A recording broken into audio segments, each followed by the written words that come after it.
everybody, and welcome back. This is Sora Synn Gaming, and we are here with a new video for you. This time we are looking at the game Konosuba Fantastic Days, the first impression. Now this is based on the super popular anime series Konosuba, which I also have watched and I loved so much. Very funny characters. Now this is a Japanese only release, and you do need a VPN to play it. I recommend Solo VPN. It is very good. It has the option to pick Japanese on the list of cities without having to pay, so I highly recommend it. Of course, this is not sponsored. I don't have any sponsors, so it's just my personal recommendation. Solo VPN is where it's at. As always, I will put the link to the VPN down in the description, so you can go down there and download it at your convenience. As you may have already seen in the video right now, the game does follow quite a bit of what the anime is like. You actually have a lot of voice acting, and the story is pretty much reliving the anime itself.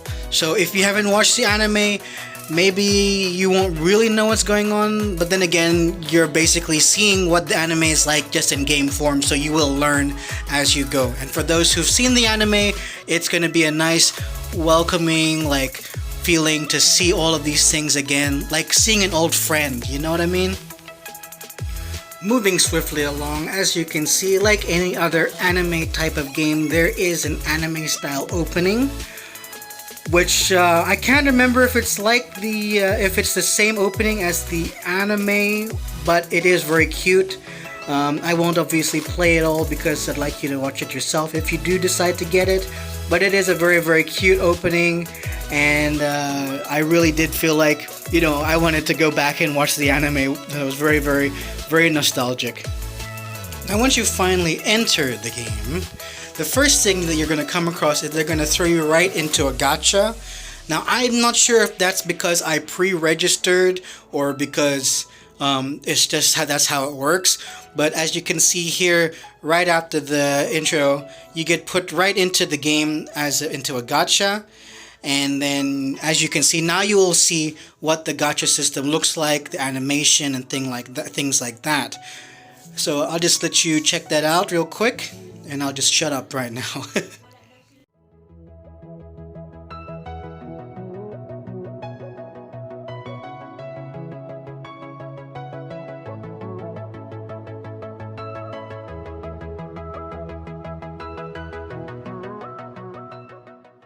So if you're like me and you pre-registered for the game, you get one guaranteed 4-star ticket and 5,000 quartz. So on top of the login rewards, you also get 5,000 quartz, which is used for gacha system. So basically, pretty good start, and then the 4-star ticket is a nice touch too. Just to let you know, 4 stars is equal to an SSR, 3 stars is equal to an SR, 2 stars is an R, and 1 solo pull is 300 quartz, and 10 times pull is 3,000 quartz. One thing I really enjoy is the live 2D models. This is something that I hope all anime games in the future use more often, because it really brings a lot more immersion into the anime style as a game. And as you can see here, I'm now spending the free quartz that I earned from the pre-registration rewards. And the cool thing about a lot of these cards is that if you get cards that have an outfit, like a different outfit for that card, you can apply it to the live 2D model of that character. So you can add it for the main menu and things like that, which is really cool.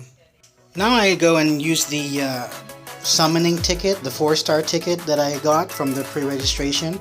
So as you can see, there's a little bit of a different reaction in the cinematic. There's more sparkles, and then the ticket is all glowy, all rainbow colored and fancy, and that's my SSR. I don't actually remember that girl, but she's super cute. Really like her. Her voice acting is really adorable, so I was not disappointed, I can tell you that much. So as you progress through the main story, now the combat, I will get to the combat eventually, don't worry. As you progress through the main story, you unlock new cinematics. So this part here is where you you can go and watch these new cinematics and get immersed into the story, things like that, and then learn more about what's happening in the game. Now we come to the part that you're probably all wondering, what is the combat like in the game? Okay, so here we go. You have the standard character party sheet where you pick your party members. Very typical of your standard hero collector game. There is an auto assign, which I did figure out eventually. It's that little white button there in the, yeah, that one there. You pick that and then it'll auto assign your best characters and then you're good to go. So even though, now that's something that a lot of people get scared of playing foreign games because they can't read it, but if you have played a lot of hero collector games in the past, you can probably get away with it. You can figure it out. So anyway, going to the actual combat itself, the combat is actually turn-based. It's pretty slow, but there is like little timers on top of their health bars there. But it's turn-based, but if you don't attack, they're still going to attack you. So they have each their own turns, but it's also kind of like real time at the same time, because even if you're not attacking, they're still going to attack you. I tried that. I didn't use auto and I ended up killing one of my members because I was trying to figure out when is my turn to go, but there was no real my turn to go. It's just whenever those little timers are done, they can do their moves. The other really cool thing is the actual ultimate ability animations, like these right here. It's just the little things, you know. To have that animation style stuff just really makes a big difference in a pretty slow combat style game.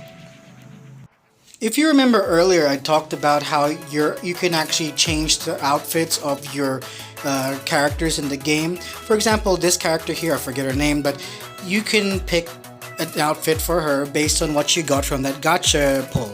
So I got that really cool card with she was like in the snow or something, so now I can apply that outfit to her character. There's also different backgrounds that you can use, and also there's other things like you can sample all the voices, hear all the different voices that are available and things like that. So there's little things that you can do within the game to just give it a little bit extra something for your personal experience. So overall, I believe that this game is pretty easy to pick up, even though it's in Japanese. You just really need to have a basic understanding of the standard hero collector system, because they all follow a very simple, standardized format. The artwork is gorgeous. I really do enjoy these live 2D models, and the anime art for each gacha pull is very pretty. Really nice there. You know, the combat, on the other hand, it's a bit too slow for my liking. You know, even with the ultimate animations, honestly, Epic 7 did it a lot better. I believe the game relies too much on the popularity of the anime when providing you with very basic gameplay, which I think is kind of disappointing. I really did want something more out of this game. What, I'm not entirely sure. Maybe make it into an actual MMO, and then you are the characters going into that world, and you can meet the heroes that you've met in the anime instead of making it a standard hero collector. I don't know, something like that. Something I think what's that anime? Sword Art Online did something like that a few times with mobile games. They have a MMO game like that, and even on PC they've done things like that. Sadly, I will not be continuing this game just purely because the combat is the whole game itself is a bit too basic for me. The allure and the beauty of all the characters and everything is not enough to keep me to stay. Very disappointing. Overall, I did enjoy it a little bit, and maybe you will too. Of course, I will put the download link in the description along with the VPN and so on, so you can go ahead and try it out yourself and have your own judgment on how you feel about it. Anyway, those are my views. That's my take on the game. Hopefully you found this video useful, and I hope to see you soon. Remember to like and subscribe to my channel. Every little like and subscribe helps to grow my channel day by day. I appreciate everybody's support, and I will talk to you guys next time. Take care, everybody. Bye bye.